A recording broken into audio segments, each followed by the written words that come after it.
ஒரு கைதியின் டைரி, அதாவது ஆக்ரியஸ்தான் ஹிந்தியில் நான் எடுத்தேன், தமிழில் வந்து எங்கள் டைரக்டர் எடுத்தார். அதில் டூயல் ரோல் வர்ற மாதிரி நான் வந்து கதையை க்ரியேட் பண்ணிட்டேன். அதே ஹிந்தியில் நான் பண்ணும்போது அந்த டூயல் ரோல் சீனில் எடுக்கலான்னு சொல்லிட்டு போனேன்.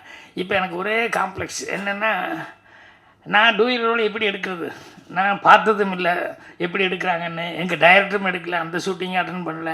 வந்தோடனே அமிதாப் அவர்கள் வந்து அவர் கோபால் ரெட்டிகிட்ட வந்து கேட்குறாரு, today we are going to take mass ஷாட்னோ அப்படின்னா, நாம் டூயல் ரோல் எடுக்க போகிறோம் அப்படின்னு. அவர் உடனே கேட்குறாரு, which is convenient to you Gopal Reddy அப்படின்னு கேமராமேன் கேட்குறாரு. அவர் வந்து, sir light mask that is better for me அப்படிங்கிறாரு.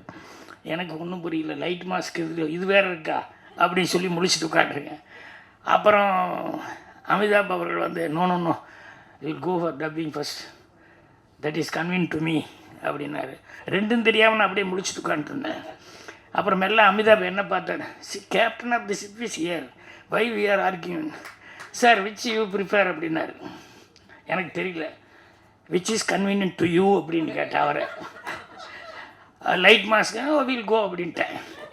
உடனே கேமராமேன் அவர் வைக்கும்போது அப்போ தான் வைக்கானமாக பார்த்துட்டுருக்குறேன், டூயல் ரோல் எடுக்கிறது இப்படி தானே அப்படின்னு சொல்லி தெரிஞ்சுக்கிட்டு கிரேவியார்டு சீன் எடுத்தேன் அவுட்டோரில்.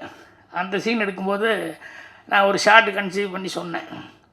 அப்போ அவங்க வந்து சொன்னாங்க, சார் இது என்ன டூயல் ரோலுக்கு இவ்வளோ பெருசாக லென்த்தாக இப்படியெல்லாம் கன்சீவ் பண்ணால் கஷ்டம் அப்படின்னு. இல்லை ஈஸி அப்படின்னு சொல்லிட்டு நான் அதுக்குள்ளே உள்ளே பூந்துக்கிட்டு இப்படி பண்ணலாம் அப்படி பண்ணலான்னு சொல்லும்போது, சரி ஒரு வெரி இதில் ரொம்ப பர்ஃபெக்டாக இருக்கீங்களா நீங்கள், எனக்கு தானே தெரியும் நான் எதுவும் பர்ஃபெக்டாக இருக்கேன், இதை பார்த்து தான் கற்றுக்கிட்டேன் அப்படின்ட்டு.